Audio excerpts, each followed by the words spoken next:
So let's work this through then in using each of the three methods. So as I say, the trick is to recognise that what the question is a mixing of two different concentrations. So what we get is the two starting concentrations. So the first one is a 1% strength.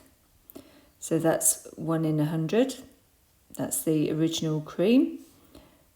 Plus the strength of the coal tar being added, which is pure. So that's therefore 100%. And we're going to call that X. So it's X grams in X.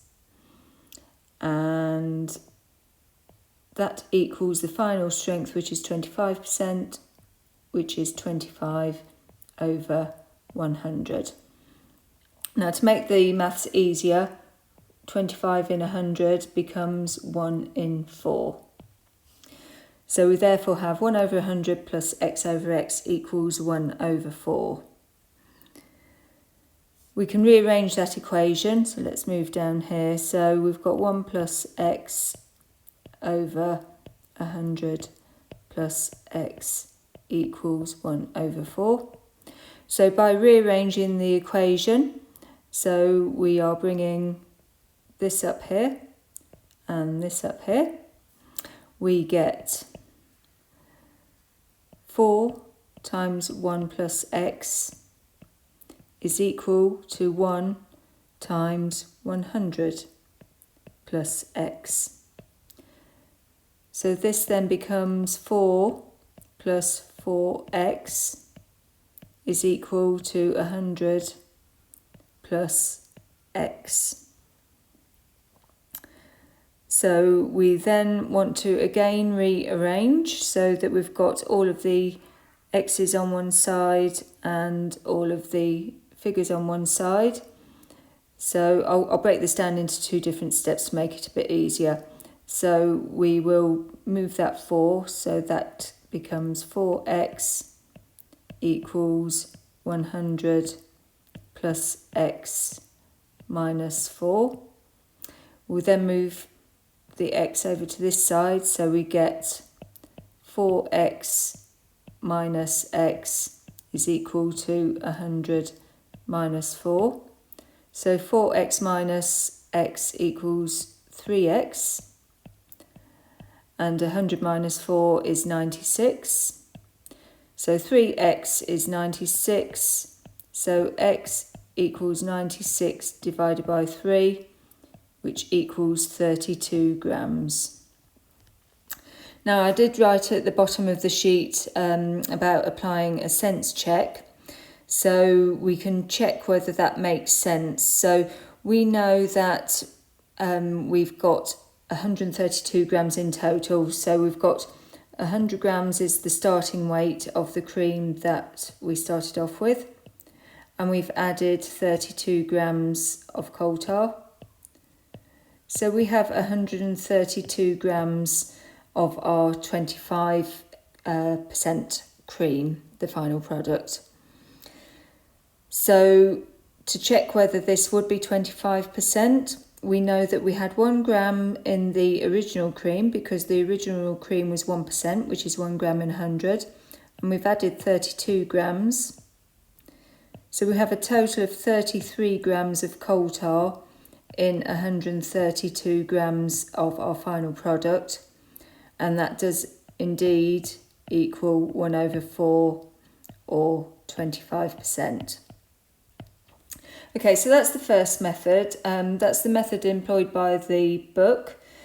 I think this method works okay if you're good at algebra, but if not, it can be a little bit fiddly. So let's have a look and see if any of the other methods make more sense to you. And I think the key here is to find the method that makes sense for you. We are all different, and I do think that different people can deal with these things better in different ways. So this is why I consider it important for me to teach you more than one method if there is a choice. So just getting rid of that one. Grab the pen back. So let's look at the second method, which really is very similar to the first method, but just envisaging it slightly different. So this is where we use proportional sets.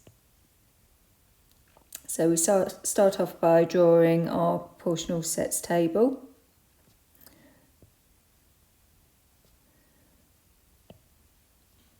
So what we have here is the weight of ingredient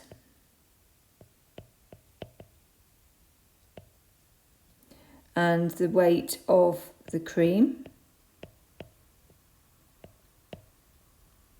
So in our final product, it's going to equate to 25 grams in 100 grams.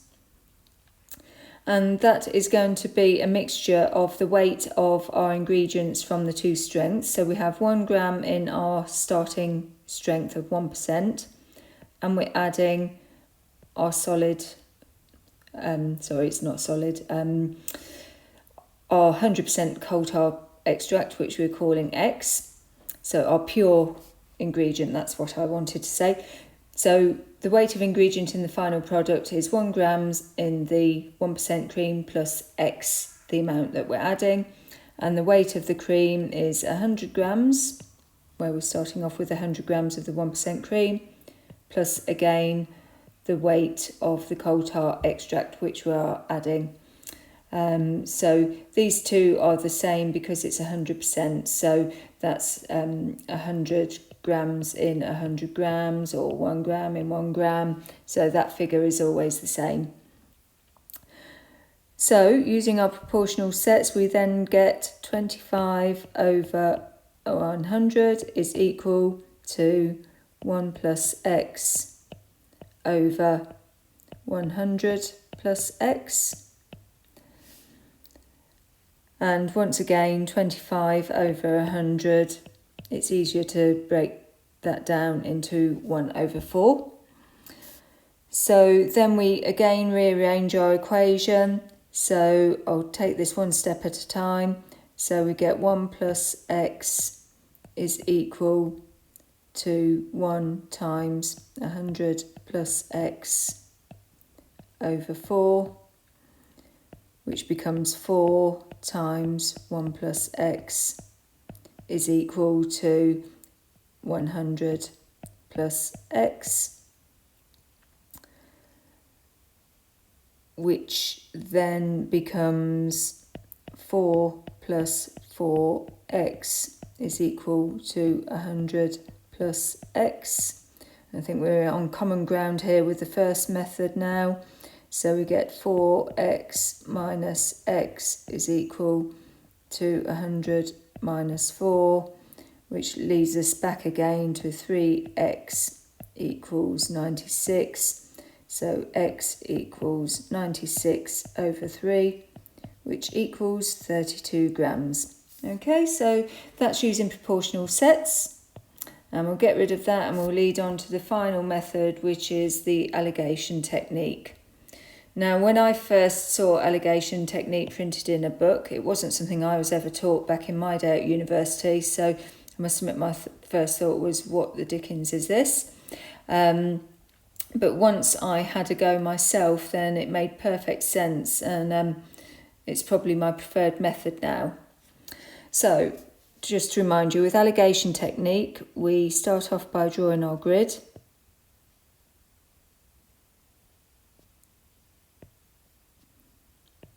Which is like a noughts and crosses grid.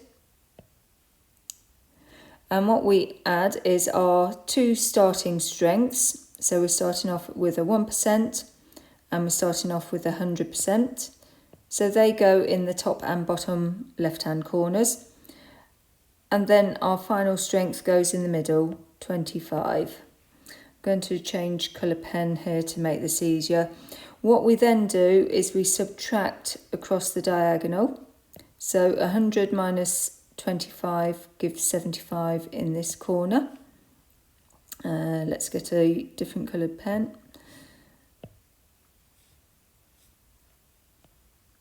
We then subtract this way. So we get 25 minus 1 is 24. And then these two figures relate horizontally. So we've just worked across the diagonals, but what this means is that we need 75 parts of the 1%, and we need 24 parts of the 100%,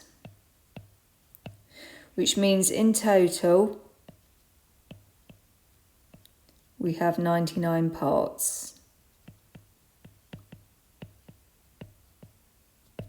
Okay, we'll park that thought for the moment. Now, what we do know is that we have 100 grams of the 1% cream. So if we're using 75 parts of the 1% cream, then that means we know that 75 parts weighs 100 grams.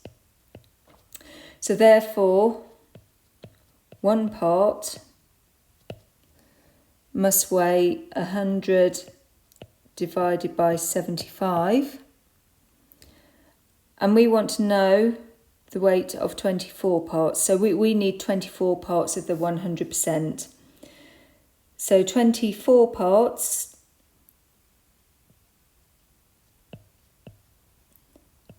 weighs 24 times 100 divided by 75, which equals 2,400 divided by 75, which equals 32 grams. So I hope, given a choice of those 3 methods, that you will find one that suits you. But as I say, the initial problem is to overcome the fact of recognising what the question is. So where you're adding a solid ingredient or 100% pure liquid ingredient to a base, it's a mixing of concentrations.